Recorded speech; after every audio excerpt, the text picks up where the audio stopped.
de que en unos cuantos años pues se aprendan tantas cosas. Vamos a hacer una pequeña pausa y regresamos con esto del test de Turing, pero bueno, vamos a la pausa y ya para que les adelanto. Vamos y regresamos.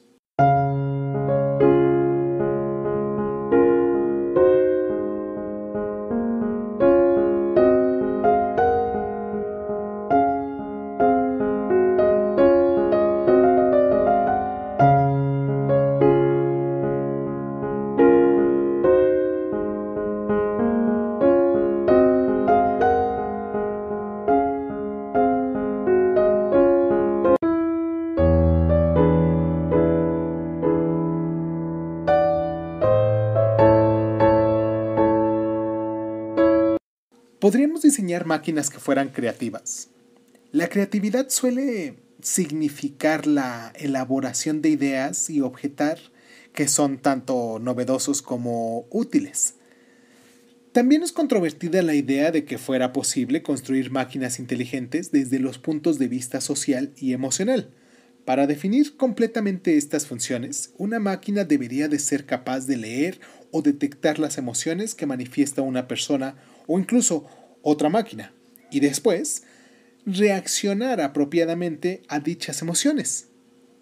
Una máquina emocionalmente inteligente y con habilidades sociales tendría que ser algo más que simplemente educada. También tendría que ser capaz de percibir las recompensas y de expresar cierta sensibilidad, ¿o no?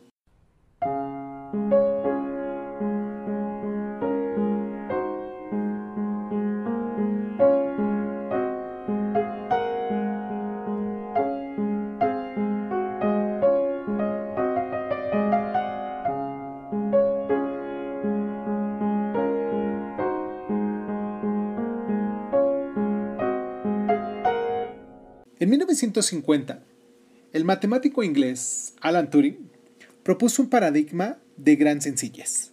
Un ordenador podía ser considerado inteligente si era capaz de engañar a una persona haciéndola creer que el propio ordenador era el ser humano. A principios de la década de 1960, los investigadores desarrollaron un programa informático paranoico denominado Parry. Este programa se podía utilizar de dos modos: débilmente paranoico o fuertemente paranoico. El test consistía en que un grupo de psiquiatras reales y expertos entrevistaba al paciente a través del teletipo. En este estudio se observó que ninguno de los psiquiatras llegó a pensar en ningún momento que estaba entrevistando a un ordenador.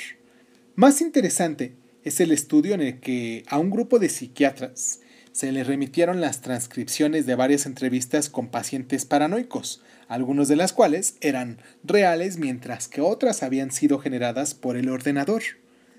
En este estudio quedó claro que los psiquiatras fueron incapaces de distinguir entre ambos tipos de entrevista. Según el criterio correspondiente al test de Turing, hace ya mucho tiempo que poseemos máquinas inteligentes, ordenadores programables que se comportaban como personas. Hacia la década de 1960, los ordenadores ya podían conversar, aceptando las preguntas y respondiendo a ellas de manera estricta, claro, respecto a todo tipo de cuestiones, incluidas las correspondientes a una entrevista psiquiátrica. En términos estrictos, los ordenadores no podían escuchar o hablar, pero si incluíamos en los mismos las preguntas a través del teclado, respondían con respuestas elaboradas por ellos. Estas máquinas pasaban el test si el interlocutor consideraba que se estaba comunicando con una persona real.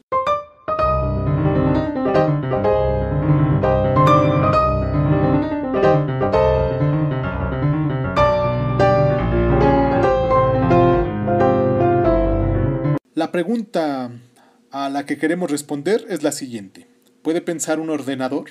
Es decir, pensar consiste en la creación o implementación de un programa informático correcto que ofrezca las entradas y salidas adecuadas. Está claro que la respuesta a esta pregunta es no. John Shirley. dicho en 1984.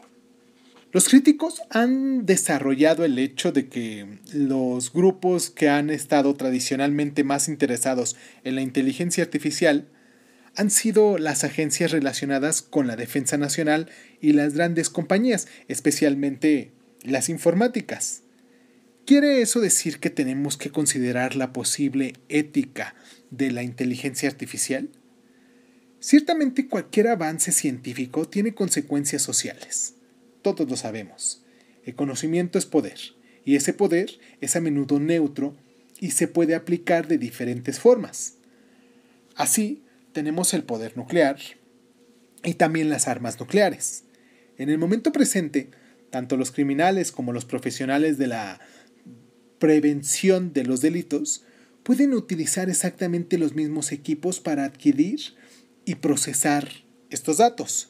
Datos que, pues ya para todos están bien sabidos que ahí están, ¿no? En las redes sociales.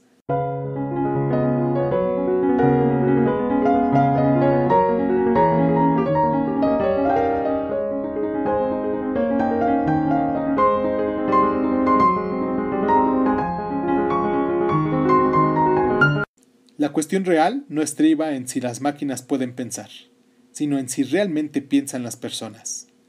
B.F. Skinner, dicho en 1969. En 1941 fue el primer ordenador electrónico. De ahí nos saltamos a 1955, que se desarrolló el primer programa de inteligencia artificial. En 1964 fue la introducción de la lógica difusa. En 1970 fue el diseño de sistemas expertos y para terminar el siglo pasado, en 1997 la máquina Deep Blue derrota a Garry Kasparov. De ahí en adelante se han hecho tantos saltos en el tiempo, tantos avances tecnológicos que en ocasiones nos quedamos así, con el ojo cuadrado, ¿no? Hoy nos fuimos a dormir con una idea y mañana en los congresos estos de tecnología que hacen en los diferentes países nos encontramos con una maquinita que ha superado nuestras expectativas y que en ocasiones pues a lo mejor son prototipos, pero que pues bien dados o bien llevados a cabo y bien infundados o trabajados, de todos modos pueden darnos una representación de lo que nosotros ya vivimos actualmente en estas casas inteligentes con nuestros aparatos electrónicos que también ya son inteligentes y pues en ocasiones ya son tan inteligentes que muchas veces nosotros nos quedamos así como que puede ser más inteligente que yo. Quizás no va a suceder eso, nunca puedo decir nunca, pero quizás eso no va a suceder tan fácilmente porque bueno, dejémoslo como incógnito. ¿Les parece? Vamos a terminar nuestro programa. Les agradezco muchísimo el tiempo que se toman para estar aquí con nosotros. Espero que les haya gustado este programa que hicimos. Seguimos con nuestro tema de la cognición. La próxima semana hablaremos de la interpretación de los sueños. Un tema que recurrentemente me hacen cuestión cuando me encuentran en algún lugar, mis amistades, algunas personas que conozco y me dicen, oye Irving, soñé tal cosa, ¿me puedes decir más o menos qué significa? Y pues son muy vagos, pero la próxima semana hablaremos de ese tipo de cosas. Por lo mientras les mando un abrazo, les recuerdo, esto es Crónica Lunares, yo soy Irving Sun, les agradezco mucho el tiempo que se toman para dejarnos sus mensajes, sus comentarios en las diferentes plataformas que ya anteriormente nombré. Y pues nada, muchísimas gracias por estar.